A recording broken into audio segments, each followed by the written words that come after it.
Question number 3, find the interval in which the function F given by, function given है हमारे पास, ये बताना है कि इंक्रीजिंग किस में होगा, किस इंटरवल में होगा, और डिक्रीजिंग किस इंटरवल में ये होने वाला है। ओके, तो हमें क्या करना पड़ेगा, पहले एफ डेस एक्स निकालना है हमेशा की तरह। ओके, फिर हमें क्रिटिकल पॉइंट निकालना है, अगर जरूरत पड़ी तो निकालेंगे, नहीं पड़ी तो नहीं निकालेंगे। तो पहले बताओ एफ डेस एक्स कैसे निकालोगे। ये ऊपर वाला पूरा u है, नीचे वाला v है, u डैश v माइनस v dash u by v square, ये फॉर्मूला होता है हमारे पास, है ना। u डैश v माइनस v dash u upon v square, question number 1 में भी यूज किया था हमने, तो ये यूज कर लो। ये एक शॉर्टकट बता रहा हूं मैं, यहाँ पे आप कुछ देखो, ध्यान से नोटिस करो। 2 cos x, 2 cos x, x x दोनों में है यहाँ पे, अगर मैं कॉमन ले लूंगा तो मुझे ये मिल जाएगा 2 प्लस cos x। ओके, और सेपरेट करने के बाद ये कट जाएगा। मेरा कहने का मतलब ये है, इसको देखो, मैंने क्या किया है, 4 sin x अपॉन में 2 प्लस cos x, फिर माइनस माइनस, इन दोनों से x कॉमन ले लिया।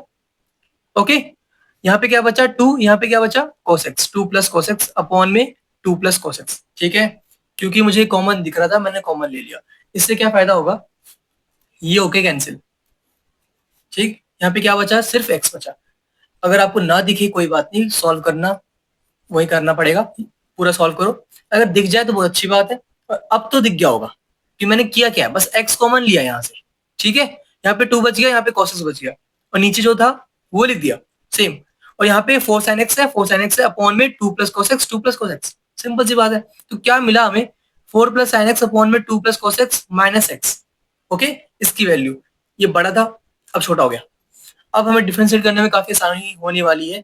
एफ डैश एक्स निकालो, तो इसे मान लो u, इसे मान लो v, u डैश v माइनस v dash u upon v square. तो करो उसको डिफरेंशिएट, सबको करना आता होगा, तो मैंने कर रखा है, करो और मैच करो, ये आंसर आ रहा है नहीं आ रहा। ठीक है, 4 sin x का 4 cos x आ गया, इनटू में नीचे वाला करना होता है, फिर माइनस, इसे करने पर डिफरेंशिएट हमें 2 का 0 cos का माइनस sin x मिलेगा, इनटू में u जो कि 4 प्लस sin x है अपॉन v स्क्वायर जो कि ये आ गया। -1 कहाँ से आया, -1 यहाँ से आया, माइनस एक्स है यहाँ पे, है ना। एक्स को करने पे डिफरेंशिएट हमें 1 मिलता है, तो माइनस का 1 मिल गया। इसके बाद 4 cos x इंटू 2 क्या आएगा, 8 cos x, 4 cos x into में cos x, 4 cos square x, minus into minus plus हो गया, sin x इंटू में 4 sin x, 4 sin square x, divide में ये -1। ओके, ठीक है, एक ही बात है। यहाँ पे एलसीएम ले लिया मैंने, तो एलसीएम लेने पे क्या मिलेगा मुझे, यहाँ पे 1 की जगह पे 2 प्लस कॉस एक्स का स्क्वायर मिल जाएगा, और टोटल के नीचे क्या आ गया, 2 प्लस कॉस एक्स का स्क्वायर। सिंपल सी बातें हैं, बस मैंने मल्टीप्लाई किया है और कुछ भी नहीं किया है। ठीक है, और यहाँ पे एलसीएम भी है और कुछ भी नहीं है, यहाँ पे कुछ बड़ी बात तो कुछ है ही नहीं सीखने लायक। अब मुझे एक बात बताओ कि 4 cos square x plus 4 sine square x अगर लिख दूं मैं साथ में, जो कि यहाँ पे लिखा हुआ है, अगर मैं दोनों में से 4 कॉमन ले लूं तो मुझे क्या मिलेगा, cos square x plus sine square x. और cos square x plus sine square x क्या होता है हमारा, 1 होता है, तो 4 इंटू 1, मतलब इसकी वैल्यू क्या मिलेगी, 4 मिलेगी। समझ में आई बात, इसे ऐड करने पे क्या मिलेगा, इसको ऐड करने पे हमें 4 मिलेगा, तो मैंने यहाँ पे कर रखा होगा पक्का।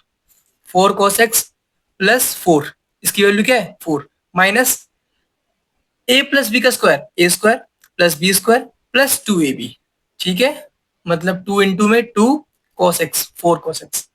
ओके, तो इसे सॉल्व करो, माइनस से अंदर मल्टीप्लाई कर दो, तो ये क्या मिलेगा हमें, minus into 4 minus 4 minus into cos square x minus cos square x minus into 4 cos x, मतलब माइनस का 4 कॉस एक्स, जो कि यहाँ पे लिख रखा है मैंने।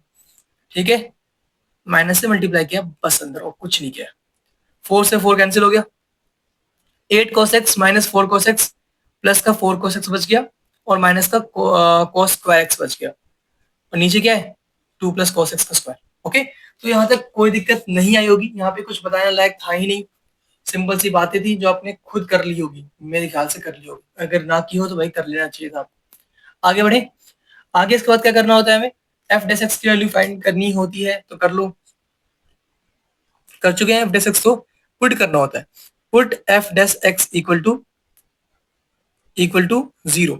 ओके, देखो यहाँ पे cos x कॉमन था दोनों में, तो cos x कॉमन में निकालना, मेरे से निकालना रह गया, आप निकाल लो। cos x कॉमन लोगे अगर यहाँ पे, तो यहाँ पे क्या बचेगा 4, यहाँ पे क्या बचेगा माइनस का cos x, क्योंकि यहाँ पे cos स्क्वायर x है, और डिवाइड में क्या आएगा 2 प्लस cos x का स्क्वायर।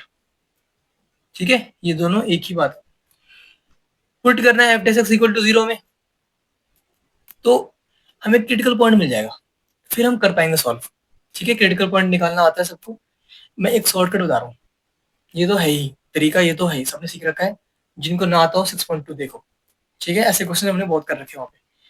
ये ना करते हुए मैं सीधा कहूंगा आपसे कि डायरेक्ट कर लो। डायरेक्ट कैसे, इसको मैं हटा रहा हूँ। अगर आप ध्यान से देखो, 4 माइनस कोस एक्स क्या हमेशा पॉजिटिव वैल्यू होगा? ऑब्वियस सी बात है कि 4 माइनस कोस एक्स पॉजिटिव होगा। क्यों होगा? क्यों होगा बताओ? ये चीजें चीजें हमने एक्सरसाइज 6.2 में कर रखी है, अगर जिनको ना आता हो कृपया जाके वो देखे। ओके, बहुत इंपॉर्टेंट चीज है।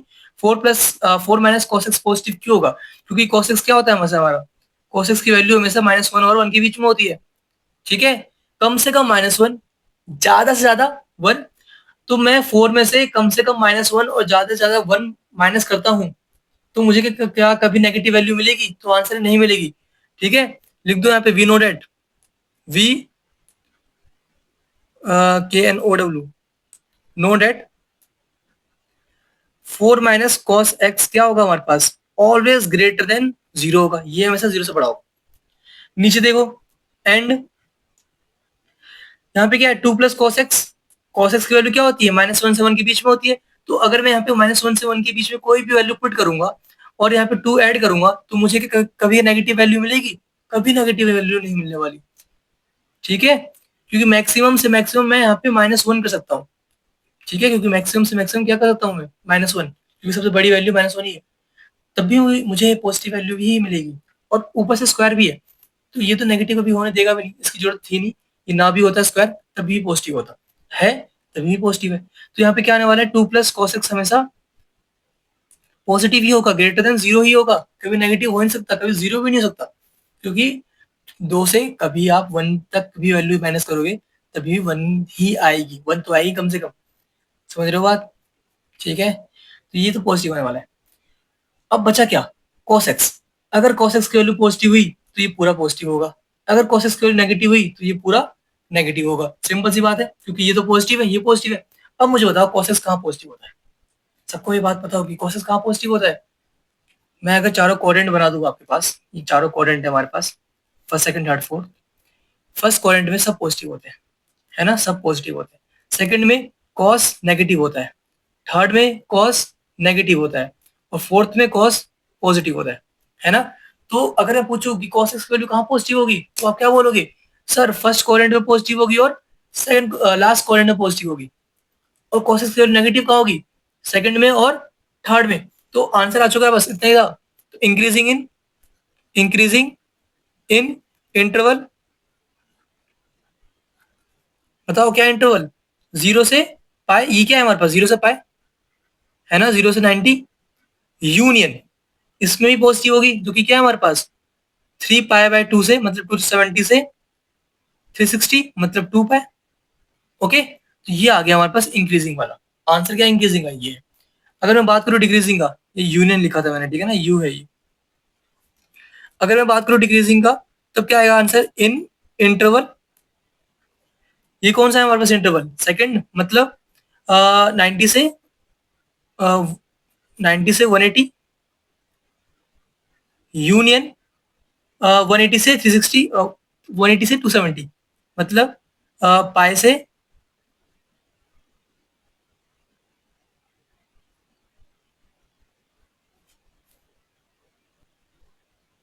3 पाई/2। ठीक है, ये वैल्यू आ गई। तो ये हमारा आंसर कंप्लीट हो चुका है, लेकिन बुक से मैच नहीं हो रहा होगा, क्योंकि ना बुक में क्या कर रखा है इन्होंने, इसको साथ में लिख दिया है। देखो 90 से 180, फिर 180 से 270, तो डायरेक्ट लिख लो इसे, चाहो तो आप कि 90 से 270। ठीक है, चाहो तो इसको ऐसे लिख लो, 90 से 270। ओके, या टुकड़ों में लिख लो, बात तो एक ही है। तो ये हमारा आंसर कंप्लीट हो चुका है। चाहो तो ऐसे कर लो, या आप क्रिटिकल पॉइंट निकालने का मन है तो cos x की वैल्यू इक्वल टू 0 पुट करके, क्योंकि ये तो 0 जाएगा, मतलब अगर इक्वल टू 0 पुट करोगे, इसकी वैल्यू इक्वल टू 0 पुट करोगे, तो डिवाइड में जाके उधर मल्टीप्लाई होकर 0 हो गया, ये नीचे आके 0 हो गया, cos x इक्वल टू 0 मिलेगा। ठीक है, cos x की वैल्यू 0 कहाँ कहाँ होती है? 90 पे होती है पाई बाय 2 पे, और 270 पे होती है, मतलब 3 पाई बाय 2 पे। दो क्रिटिकल पॉइंट मिलेंगे, आप फिर एक लाइन ड्रॉ करोगे, 0 पाई बाय 2 और 3 पाई बाय 2। फिर इसमें चेक करोगे कहाँ पॉजिटिव आ रहा है, कहाँ नेगेटिव आ रहा है। तो यहाँ पे आपको पॉजिटिव मिलेगी एफ की वैल्यू, यहाँ पे नेगेटिव मिलेगी, और यहाँ पे भी यहाँ पे पॉजिटिव मिलेगी। ओके, तो ऐसे भी आप सॉल्व कर सकते हो। ये तो है ही तरीका हमारे पास, लेकिन शॉर्टकट ये वाला है। ओके, जो आपको अच्छा लगे वो बढ़िया है। ठीक है।